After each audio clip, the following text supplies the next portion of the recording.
So today we're going to talk about something pretty serious, something that is actually being faked as well in today's TikTok world and YouTube and media itself. And that is fibromyalgia. Fibromyalgia is a very easy disorder to claim and not have the documentary to back it up. So I'm going to back up my own diagnosis for it and the process that I went through and what else is linked to it. And a few things that are linked to fibromyalgia is DID, cysts, IBS, autoimmunity, degenerative disc disease, and I'm also going to touch bases on the new studies being done about it, and I'm going to show you some video footage about that. So this is going to be a long one. Here we go. So the first thing I want to get into is, how do you know if someone's faking fibromyalgia? You really can't. Usually it's based on their history, and lately it's more or less those seeking attention with mobility aids and things like canes and wheelchairs. Now, another thing you will notice is the excessive need to be in the emergency room to gain pain meds, drug use, refusal to accept alternative treatments, and lack of a diagnostic testing. I don't want to use mobility aids. I don't want to be in the ER. I avoid pain meds at all costs. With fibro, it comes and it goes, and I will continue to walk and move to the best of my ability until I can't. It's something that took years to get a diagnostic, and I'm going to get into the features of that as well, about the points in your body that are pushed on and checked into. So let's get into that next. So this article you see here is from Road to Wellness, and as you can see here, it shows the pressure points that are pushed on your neck, back, vice versa, to check to see how high your pain level is and tenderness is. Now I'm going to read a few things here. It states here, fibromyalgia is a chronic widespread pain syndrome affecting 5% of the population with no known cure, and often seen more in women than men, usually occurring mid-adulthood, but can be found in teens as well as the elderly. We're going to scroll down. Oftentimes patients are told that they need to satisfy a certain number out of 18 tender points or trigger points in order to fit the criteria for the diagnosis. Now, when I went in, I seen a doctor, and his name was Dr. Malone, out of the Marshfield Clinic, and he stated that I scored 18 out of 20, whatever that means. So I'm assuming maybe there's more pressure points. I don't know. Now, here in this article here, it states dissociation is defined as the breakage of generally integrated functions of consciousness, memory, identity, or environmental perception. Impairment of these integrative and connective functions in the mind may vary, ranging from normal values to pathological situations. Fibromyalgia syndrome has been associated with childhood traumas more frequently than in other chronic pain groups, and it has been stated that traumas may constitute an independent risk for the development of FMS, which is fibromyalgia. In a limited number of studies, it has been reported that dissociative symptoms are frequently seen in FMS. Considering the frequent incidence of childhood traumas in these patients, and the fact that FMS is accompanied by various different psychiatric disorders, it may be assumed that the rates of dissociation will be high in FMS. In addition, it may be related to the neurodevelopmental and experience-related factors of early childhood, such as dissociative experiences, attachment properties. The aim of this study was to examine the effects of dissociative features on the pain, sleep quality symptoms, and emotional and functional properties of FMS patients, and to compare the results with healthy controlled subjects. Again, I'm going to state I do make mistakes in my speech and spelling. It is something that I'm a bit ashamed of. It's a problem for me. But I also want to point out that this study that they're talking about has also been brought into the factor of people with psychological and dissociative disorders. They are actually adding some of these features into the IDS, I think it's called, or DES or something like that. Anyway, so it's being looked into, and the studies for it are becoming more effective and are more common. So next I'm going to show you my medical information. Up here is when I finally got the diagnosis of fibromyalgia and the start of degenerative disease, and that was from Dr. Malone. Below that is images of my feet. Basically, when they turn red and they swell up and they hurt. And this one here is the sensitivity to getting blood drawn. I bruise easily, and it's painful. I find that if you have fibromyalgia, a little tip here, ask your doctor or whoever is drawing your blood to use a butterfly needle. It is less painful, it causes less pain, and as you can see, the bruising is not fun, and with that it's less. So down here is my medical chart from my online account.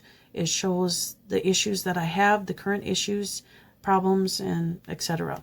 So You know the causes and triggers of fibromyalgia, but why do some people get it and others don't?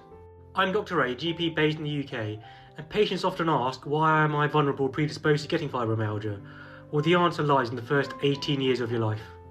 So we now know when you're born with an abundance of nervous tissues, so neurons, connections, and you don't need all these.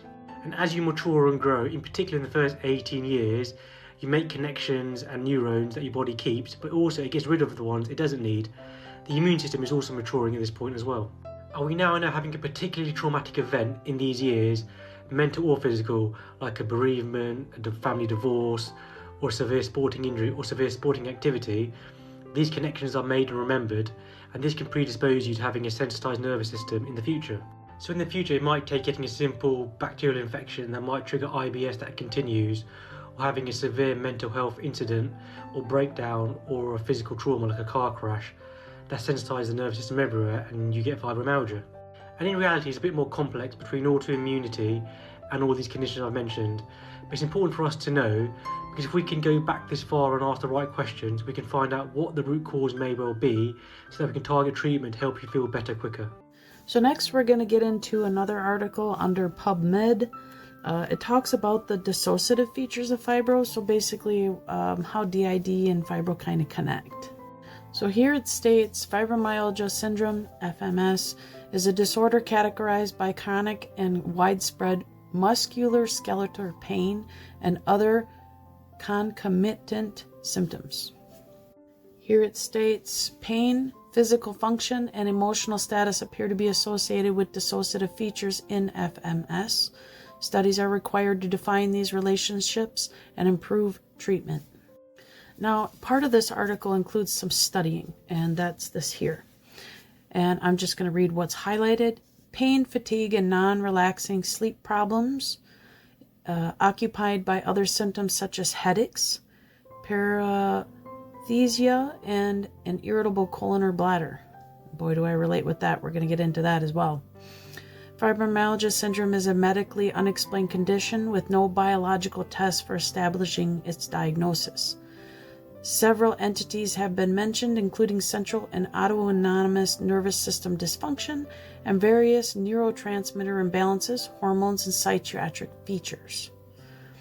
Can be accompanied by different psychiatric disorders. Fibromyalgia syndrome substantially reduces the quality of life, thereby increases the diagnosis and treatment costs. The prevalence of emotional distress is high, and mood and or anxiety disorders frequently accompany FMS. So another thing that you see featured here is my wristbands. I have tried to end my life numerous times. I've been in inpatient care, and these are the bands from that time because of the pain and the psychiatric issues I've dealt with. Fibromyalgia happens to just be another somatic symptom that is part of this disorder. Okay. My husband has been very patient and very helpful, and as you can see from the picture, very loving. We have had a almost 17-year relationship. There is no problems with our marriage. We are happy. We are healthy as best as you might as well say we are. My husband has also had to deal with chronic pain, chronic issues. He has had I do believe 5 or 6 hip surgeries since the age of, I do believe, 8 years old. Don't quote me, I could be misinterpreting that, but I do believe that's what he's told me.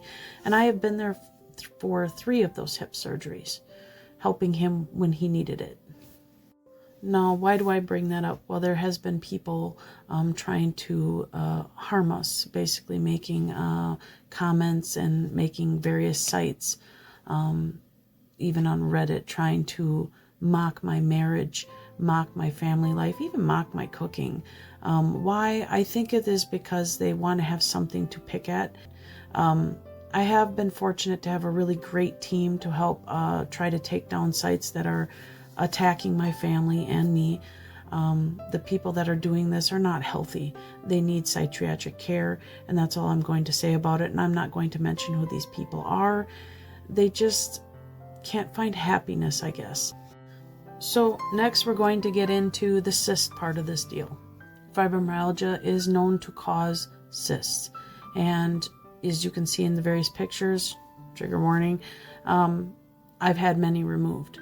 I have them in various places in my body, my thyroid, my lower abdomen, private areas internally, and which causes issues as far as like intimacy and things like that. I can't even enjoy anything anymore because of the amount of cysts that I have. So, and as you can see, I've had multiple surgeries with cysts removed, and I'm also going to read about cysts in fibromyalgia a bit, and this is going to be through the Oxford Academy. Now, as you can see in this little piece of article here, they actually talk about the issues with perineal cysts. I don't know the word very well, and Tarlov cysts, and it talks about the nerve root dilations resulting from pathologically increased cerebrospinal fluid pressure. Okay. And you can read the rest of it. It talks about the studies, the age, why this kind of happens.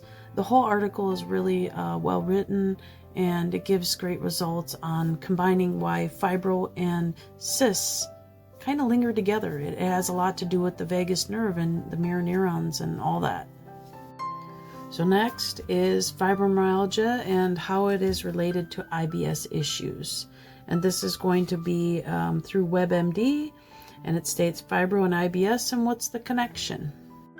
So it states here, functional disorders. Only a small amount of people in the US have fibromyalgia, but for the people with IBS, it's much more common. Over half of IBS patients also have symptoms of fibromyalgia. It states IBS and fibromyalgia fall into a broad category called functional disorders. This is when your body isn't working as it should, but doctors can't see anything wrong with you. The pain of IBS is centered inside your body, in the internal organs. With fibromyalgia, you have another kind of pain, which is in the skin and deep tissue. Even though the source of discomfort stems from different places, researchers and doctors believe their causes are related. In the journal Mayo Clinic Proceedings, Dr. Klaum, MD, director of the Chronic Pain and Fatigue Research Center at the University of Michigan, writes that many pain experts believe that they are a single lifelong disorder that causes pain in different places over time. So I've talked in great detail of the issues in my IBS, things I try to avoid that trigger it.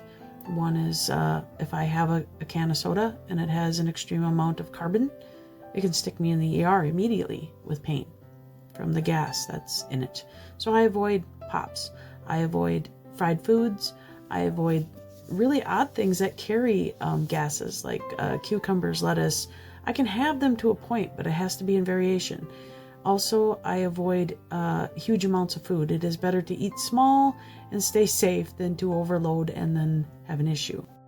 Hi guys, so there's some great news about fibromyalgia, especially when we get people saying, oh, it's all in the head. It really annoys me. This is a lack of understanding and actually pretty sloppy diagnosis and a lack of respect for those that do have fibromyalgia.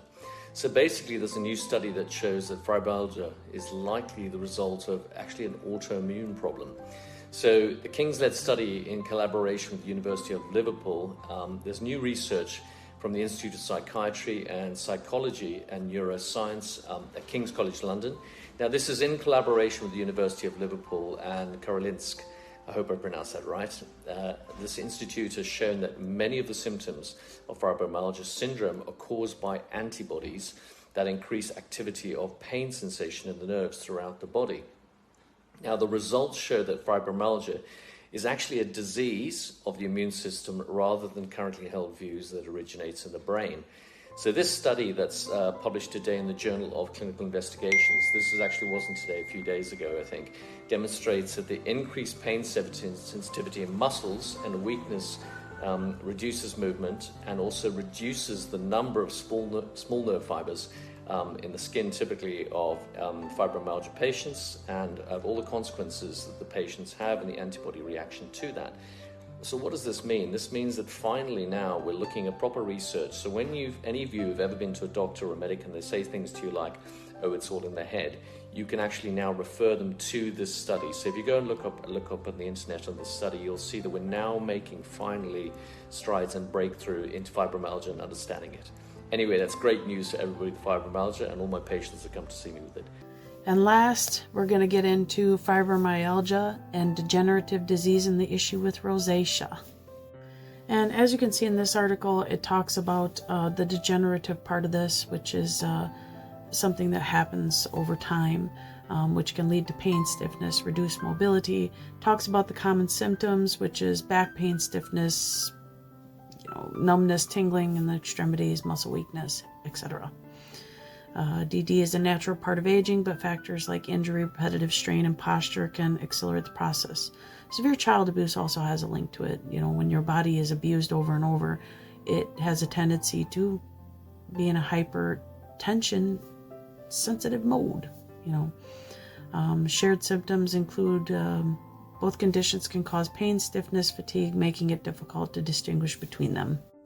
Now, in this part down here, it says fibromyalgia and degenerative disc disease, while distinct conditions can often coexist, exacerbate each other's symptoms, with DD pain and stiffness potentially worsen fibrochronic pain and fatigue. Sorry about that. I couldn't read because my phone was in the way. It gives a definition, and it also gives us symptoms, so look into that. Now it states here, while fibromyalgia and rosacea are distinct conditions, studies suggest a potential link, with individuals with rosacea exhibiting a high prevalence of fibromyalgia and the general population and vice versa. So I'm getting into both. Rosacea, I will take the filter off and let you see it. There's an amount of tons of little red veins and heat and pain with it, which is caused by the fibro. It also states the rosacea, what it's about, and the fibro links in that. Now down here it states skin sensations in fibromyalgia. Some people with fibromyalgia experience skin-related symptoms, including burning sensations, stinging, or increased sensitivity, which is what I was talking about. These sensations can sometimes mimic or overlap with rosacea symptoms. A fibromyalgia rash on the face can give the appearance of blushing or flushing. And I'm going to give you an example of that, and I'm also going to show you a video of me trying to do stuff. I had a friend over the week who was vacationing with me, Michelle Manna, and she could walk across this board with no problem. My kids could, and then I tried to do it, and I struggled with it.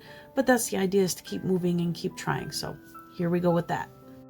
So this is me without makeup, and as you can see, this is my face, the damage from the fibro and the rosacea and the nervous system issues and autoimmunity issues.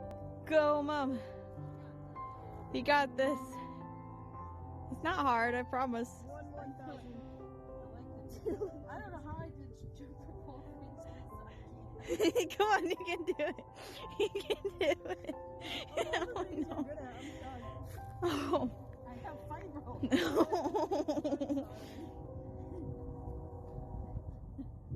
Oh shit, I died young. You don't. So my final thoughts are, no matter what, I'm going to keep going. No matter what, I'm going to keep trying. I find that CBD helps. without the THC in it. It seems to reduce the pain tremendously compared to prescriptions, depending on the dose that you use. I use a very high dose, and I'm willing to share that information with you. So I use this. It's an oil-based CBD oil called Echo Drip, and it is through Eco Sciences. And I have done trial runs of different various versions of this, and this is the highest dose. I put usually 2 full drops under my tongue, hold it there for 2 minutes, and then swallow. You can drink it with whatever. I prefer water, solution in my mouth with water after. If the pain is too intense, there is also the choice of like what do you call it, gummies, because in my state it is illegal to use cannabis, and I don't care for the high too much. I try to avoid that, so it is best with people that do have DID to consult your physician and your therapist on the subject of what you can use for pain meds. I prefer to avoid like things like hydrocodone and oxy, whatever the heck that's called, because it can cause more damage. It can cause brain issues, affect your neurological body's function, all that. So I hope you found this video useful. You're more than welcome to share it with your therapist or your doctor if you suspect that these are things that you have and you want testing done. Anyway, that's my opinions and my thoughts on this, and I hope you found the video useful. And that's about it. And that's all I have. Loves. Bye.